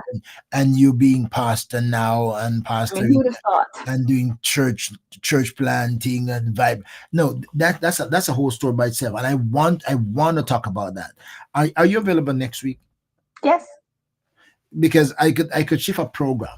Yeah. I could shift a program next week, and then we just continue this next week. Is that a deal? Yes. Yep. That's the deal. So my friends, we have a deal.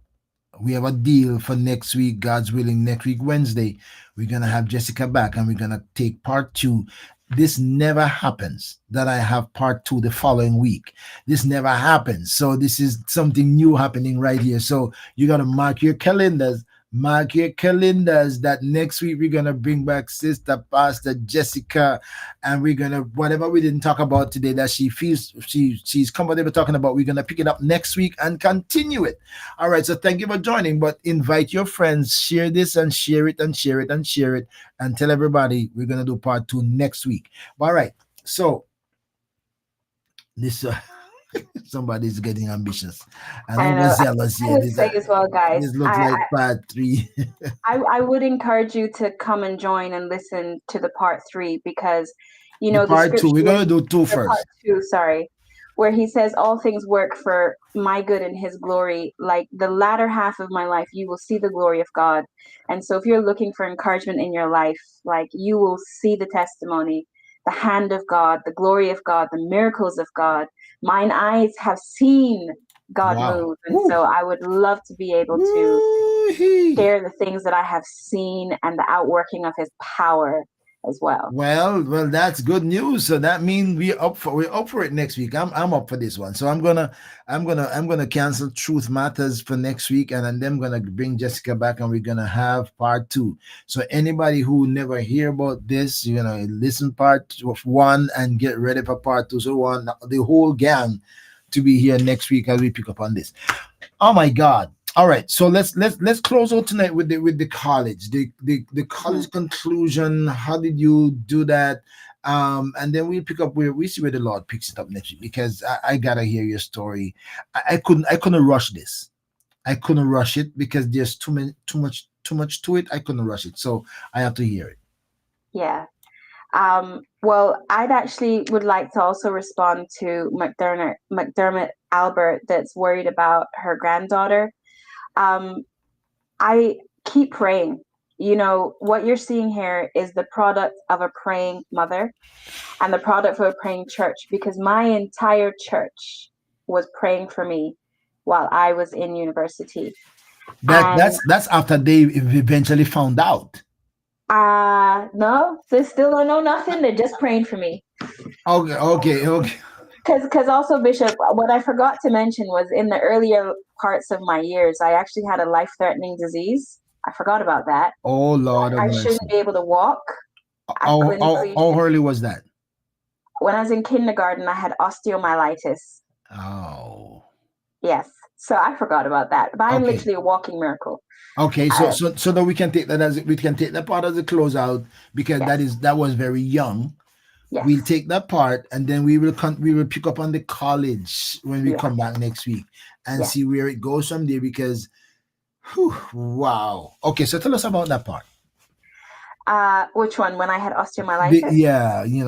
The miracle girl, Yeah. the So purpose-driven girl, the girls whose life God had a plan and a purpose for from the day she was conceived. It's like the Lord yeah. told Jeremiah, before you were conceiving your mother, whom I ordain you and I sanctify you, etc. So despite all what you're gonna go through, none of them gonna kill you. You're gonna still make it on the other side.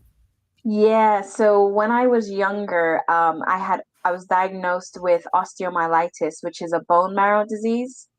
Many of the Bone marrow doctors, disease. yeah. Oh wow. Come on. Many of the doctors didn't want to touch my case. And then there was a doctor who decided to look at my case, and it involved me being flown out to Miami to have surgeries where they had to cut open my chest and put a tube to my heart and many, many things. So for the first year of my kindergarten life, I was not in kindergarten, I was in the hospital. And then just 3 times in the day getting medication pumped around my body. So I shouldn't be able to walk, but by prayer from a church body. Are you kidding me? Oh no, I'm not even kidding. Ask Sister Lurleen. She's on So, here. She so can testify. you see when I ask you about your journey, that's what I'm talking about. You know, we got up to this college thing and this hurricane before we get to here because that was a major part of your story. That's a Oh yes, major part of the story. yeah. Yeah. So it all started when I went to the beach. I stepped on a sea urchin, Oh and wow. the poison actually went Oh right up in. no, my God. So I was tiptoeing a while for ages, and my mom was like, "Put your foot down." I'm like, "I can't, it Oh hurts." no. And so after a while, my foot stopped growing. So I'm prone to constant sprains and leg injuries and back injuries and stuff, because my foot is it stopped growing for a little bit. So yeah, ended up going and having major surgery where the only way they could get the medication was to put a tube to my heart so they could pump it through 3 times Are a you day. kidding me?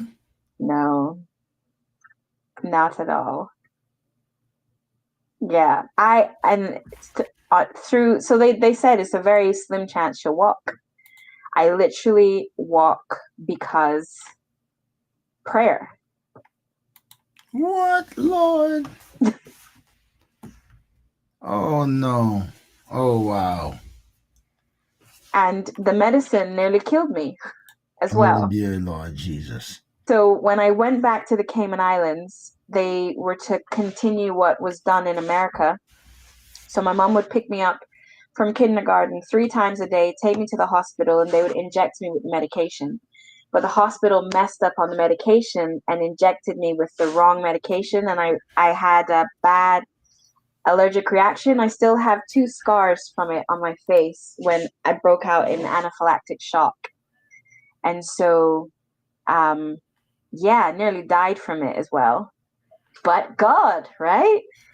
But God. You know, there was a Smirnoff ads in Jamaica. You know, when they take a sip of this and it says Smirnoff, it leaves you breathless. And I'm just saying, you leaving me breathless right now. You leaving me breathless. I'm just like, oh no, my God. Oh, no wonder your daddy told me that she's got a story. She said she's got a story. You talk to Jessica, she got a story. Are you kidding me? No. Oh, my friend, that's one of the reasons why I like to do this program. And if anybody want to support this program, this ministry, you please do support it because if you're blessed and inspired by it, please join me and partner with me in ministry so we can continue to be a source of inspiration to others. I would appreciate your support because everything is climbing. I've been doing this like for about 3 4 4 since 2019. I'm doing this since 2019. So anybody want to partner with me and say, let's do this and be a source of inspiration and help to change lives, please email me at orbmission@gmail.com. I'd love to have your journey with me. Um, these are reasons why I like to do this program because it does so much. Jessica, we missed that part of your story. So you know you how worse can it get? You're being hospitalized because of something poisonous, and you have to do major surgery in the hope that you get better. And in the process, I'm just reacting. In the process, the doctors gave you the wrong medication To my heart. to your heart, and now you develop allergic reaction, and now your life is threatened another way again. So what happened? I got rushed back and So they had to yeah. rush you back to Miami? Yeah, I think so. If memory serves, they had to rush me back because the hospital didn't really even identify that they'd give me the wrong medication. I was just deteriorating. My health was deteriorating, and they couldn't figure it out. I was getting sores all over my body. My health was deteriorating, so they had to rush me back. And when they rushed me back to Miami, is when they found out that they were giving me the wrong medication. Well, So, well, yeah. if it, I'm not talking stuff here, but if it was America, that would be a lawsuit coming up somewhere. I know that would have been a lawsuit coming up somewhere, but maybe the wonderful Caribbean people who just like, oh, I just want my daughter to survive. I mean, it was a lot. I mean, the price for emergency flyouts Just are imagine that. quite, yeah. And so, I think that might also, so wait for it now. I believe that is the reason why I ended up getting a Cayman passport, because I was born in the Cayman Islands and they didn't want to give me a Cayman passport. They wanted to give me a Jamaican passport because my parents are from Jamaica. But my mom said, no, she's born in the Of Cayman course. Islands. But because of my illness, I got a Caymanian passport. And because I got a Caymanian passport, my brother got a Caymanian passport. And because we have a Caymanian passport, we have British passports. So I live in Britain as a British citizen. Wow. I need a breath. I need a breath. And you need a breath. And you need to go to sleep because it's already 3 o'clock, maybe 3 a.m. in England, in London, Scotland, where you are. Purpose can't die. I agree. I agree. I am talking to Pastor Jessica Randal, and we almost exhaust 2 hours, and we only gone a third of her story, because now she just kind of react and go back to pick up the kindergarten story, which is a major piece of the story that she bypassed. She was so happy to get to the other part that she just passed the Just want to speed on to how I became a pastor. the near death experience. Are you kidding me? We have to come back. I know people are asking for 3. We got to do 2 before we get to 3. So let's see what part 2. If we can't complete it in 2, then we'll see. It's not gonna be 3 weeks in a row. I can tell you that. But I'm gonna leave an opening for Truth Matters. I should be doing Truth Matters next week, but I'm gonna leave that open. I'm gonna welcome back Jessica to talk about this part 2 because it's fresh right now, and we want to journey with her. And Jessica. I don't know what to say. I am not always lost for words, but this one got me. This one's a little bit overwhelming, and there's too many parts to it that are just ugly parts. Too many ugly parts. Now, how is your aunt doing? The one, Where you lived with the one you I'm lived sure with. she's okay. Yeah, Okay. she's doing okay. Okay. She's doing okay. My mom has taught me. So my mom is an amazing woman. Anybody who meets that lady Listen, will see that she we is an we amazing woman. your mom has been our friend, my wife's friend, for maybe 30 years now or more. And so we know Jean. I mean, not all the Yeah, whole details about, but we know Jean is just this decent, loving, kind, hardworking, sociable, friendly sister who meets everybody, and makes yeah, much of everybody, and welcomes everybody. And her husband, your dad, is the same kind of nice, calm, easygoing family, which is just a beautiful family that we have grown to love. Come by their house when you were young. As a matter of fact, your dad was the first person who let me try conch. yeah, He let me try conch in the Cayman Island. I said, "Oh no, no, I ain't conch no." And then now I no, I don't go eat conch, but I would do the what they call it now, the clam yes, chowder, the clam clam chowder, chowder. clam chowder. Yeah, Yeah, yeah. But he introduced conch to me in the Cayman Island, which was like kind of strange. But anyway, yeah. But wow. my mom, her character her character is Proverbs 31. Her character Virtuous woman. exudes, yes. Mhm. And so the example that my mother has set when it comes to forgiveness and compassion, honestly, like she amazes us sometimes. And so I've taken the example that my mom has given. My mom holds very little records of wrong. And so my mom is just Mm, doing mm, her mm. best with her sister. And, they have an open line of communication.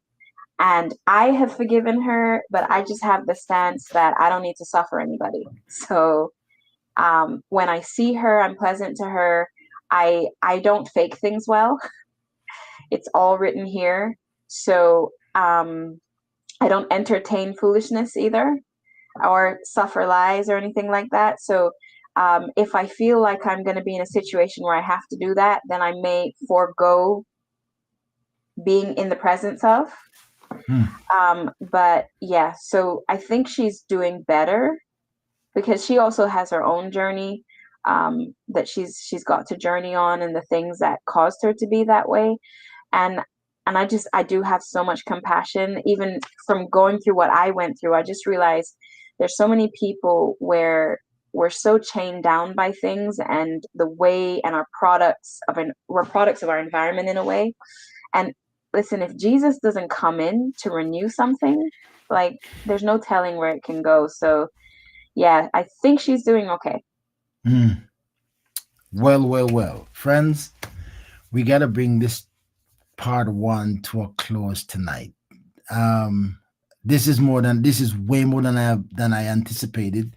I didn't know what to expect, and that's one of the reasons why I don't give people a script, and I don't want to hear ahead of time what their stories are, because I want to digest it with the audience as I go along, and so I take it fresh, and that's why sometimes I'm in awe because I didn't know what was coming. I'm not prepared for for where these stories are taking me, but I want to thank you for joining Jessica and me tonight on this journey, and I look forward to seeing you next week. Now you have 7 days. You have 7 days to watch this back and share it with your friends and tell them there is going to be part two next week, Wednesday, 8 o'clock Eastern time. She's gonna be back and we're gonna pick it up where we left off. I can't wait. God bless you. God bless you. What the best? Let me see what somebody's saying here. Thanks for your inspired, uplifting program. God bless you. God bless you. God bless you, McDermott Albert. And as I said, if this program is a blessing to you and you're inspired by, join me. Email me to find out how you can join me in your support to keep this ministry going. And even by the grace of God, we can make it better. And by the way, if you have a story, you are welcome to share your story as well. It's an open platform. We can talk about your stories as long as you want to share it. You can be a blessing to somebody. Only when you get to heaven, you might realize the impact that your story has had on somebody's life. Life changing. My friends, I look forward to seeing you again next week. But I want to play this before I go. But Jessica, you're gonna stay there, right? We're gonna go off like how we came on. Well, my friends, thank you for watching. Thank you for joining. Some people are just joining us.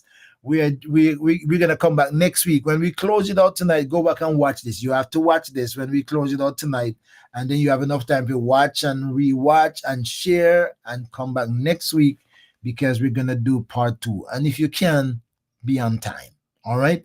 Follow me on Facebook, subscribe to my YouTube channel, and if you TikTok, ORB Ministries on TikTok as well. All right. So I look forward to seeing you next week. But I want to share this testimony of my recent book. I want to share this testimony. The voice is not as loud, so I want you to listen careful, but I want you to hear it. Jessica, you're gonna stay right there. We're gonna say goodbye to the audience after this, and then we'll talk afterward. I am here to give my review on this book.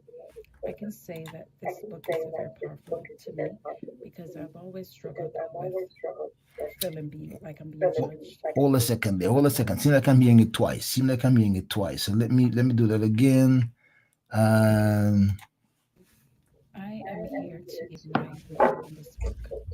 I can say that this book is a very powerful book to me because I've always struggled with feeling being like I'm being judged. However, as I got deeper into this book, and I must make a disclaimer, I am not a reader. I do not like to read. I am schooled out, so I don't like to read. But this book, I have not been able to put it down. As you can see, I have my highlights and my notes and stuff in here. I have pages that I highlight, pages that I underline, and as we go through, you'll see I underline some stuff. But let me tell you where my miracle happened. Chapter 8, the scars of conscience. This is a struggle for many. It was a struggle for me. Sometimes we think people are judging us, people are watching us, people are saying things are happening, and it's all here. So I would say read this book and make it minister to you. Don't just read it, but read it. Read it until you read it. Read it until you feel it. I can tell you it will change something in your life. This chapter is where it happened for me. And this was what sold me on this book. So I would give this book a 20 out of 10. A 20 out of 10. That doesn't make sense, right? But so I'm saying it's beyond the 10. So I would say congratulations to you, Dr. Beckford. You should be proud to be the author of this book. Again, remember, do not let, I am going to give you some good advice. Do not let the scars of your conscience ruin your life. God bless you. If you are in the continental USA or any of its territories, get a copy directly from me, because then you will get an autographed copy. If you're out of United States or territories, then you can go to Amazon or your local bookstore and get a copy. But go to obeckford.us or email me at orbministries@gmail.com, and let's arrange for you to get a copy directly into your mailbox. Well, thank you for checking in on ORB Ministries. I trust that you will share with your friends, subscribe, hit the bell for notification, and stay tuned, because you never know what's next or who will join the conversation.